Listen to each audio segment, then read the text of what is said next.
For nearly 30 years, Pokémon has been the most successful franchise in the world, outselling every other big boy competitor by miles. And a lot of that success comes down to its cute, lovable creatures, often inspired by animals or everyday objects. Just to name a few, you've got Seal, who is quite literally just a seal. Muck, a pile of purple sludge. Pidgey, obviously a pigeon.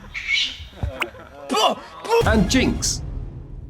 Well, no one really knows what Jinx is. With the designs being this questionable, I thought, why not corrupt that formula? And let's see what happens when we inject a little touch of horror. So in today's video, we're in Adobe Illustrator exploring what Pokemon might look like if they were inspired by iconic horror movie villains. And the first card on the table is none other than everyone's favourite clown, Pennywise. Pennywise is the evil entity from the movie It. He preys on children by feeding on their fears and lures them in by taking the form of a clown. If it was me, I'd be running for the hills. Clowns can get in the bin.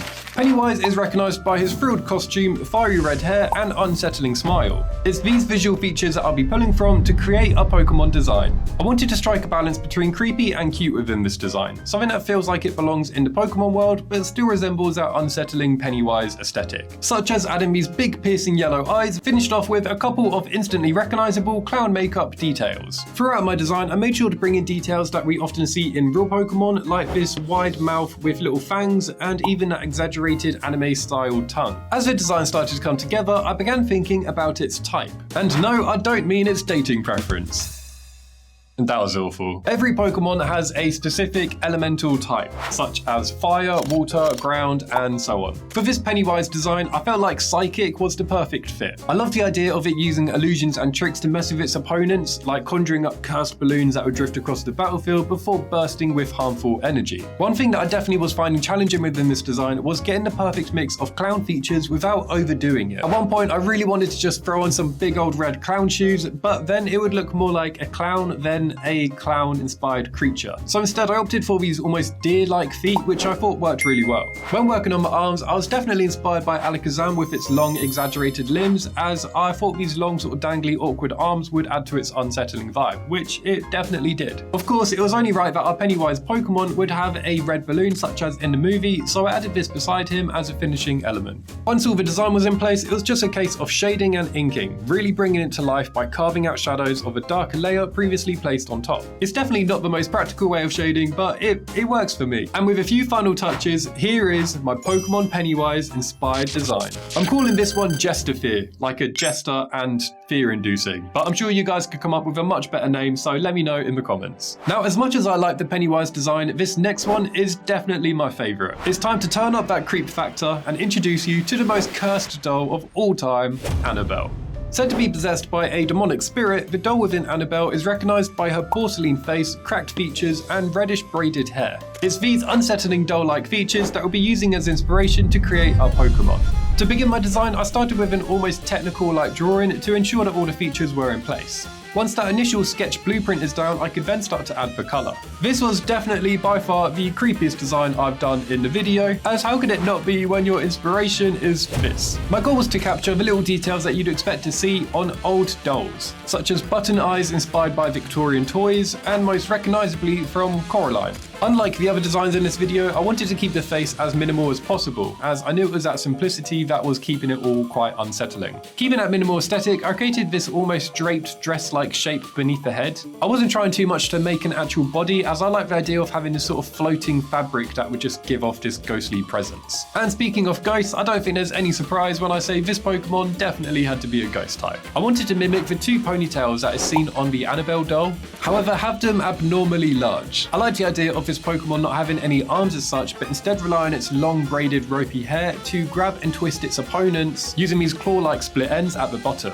Since I knew I'd be copying that braid onto the other side, I made sure to finish that section first, including the base colour and shading to show depth and where the strands would overlap. For the hair colour itself, I went with a tone reminiscent of Annabelle's sort of strawberry blonde tone, which felt like a subtle but important detail to keep the inspiration clear. With the hair all finished up, I duplicated it and reflected it onto the other side.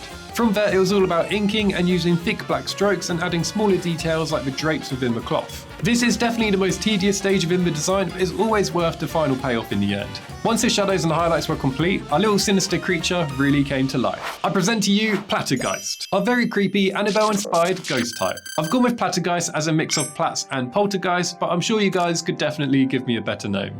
Last but not least, this horror villain is definitely less well known, but I just knew it'd make a great Pokemon.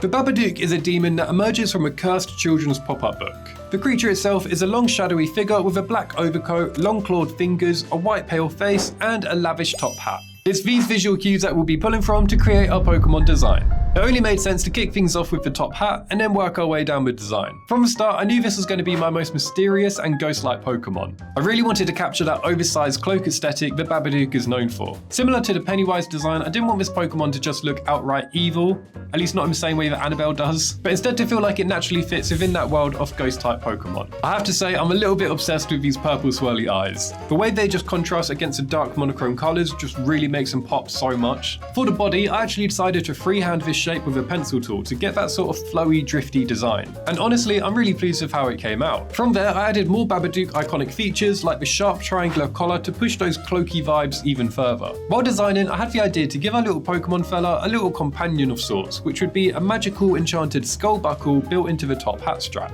I know it's not very common for Pokemon to have companions, but there's definitely the exception, such as Mawile, who has a crocodile mouth growing from the top of its head. I added some ghostly hands either side to match the claws of the Babadook, but were wispy enough to match the spirit look. And with the main design finished, I moved on to the shading, which was especially important in this one to really bring out the drapes in the cloak. I added dark areas to suggest folds, and then also add some highlights to keep it not looking so flat. It's definitely the stage of the design that takes the most patience, but once in place, it really just brings everything to life. After that, it was just a case of finishing off the inking details to give everything those bold black strokes that really tie it all together. And with that, here is my ghostly Pokemon take on the Babadook. For the name, I'm going with Fanta Hat. I don't like this one, so please help me out here, but obviously it's a phantom and a top hat, but please leave me some suggestions in the comments. Hopefully you guys enjoyed watching me turn these 3 horror villains into Pokemon, and if you've got any suggestions for a part 2, then drop them below. Also, let me know what your favourite Pokemon is. Mine is Sableye. I'm just a sucker for the ghost type. If you like this video, then why not check out this one where I turned Minecraft mobs ultra realistic. This plain white block is about to become 4 ultra realistic Minecraft mob heads, all made within Photoshop.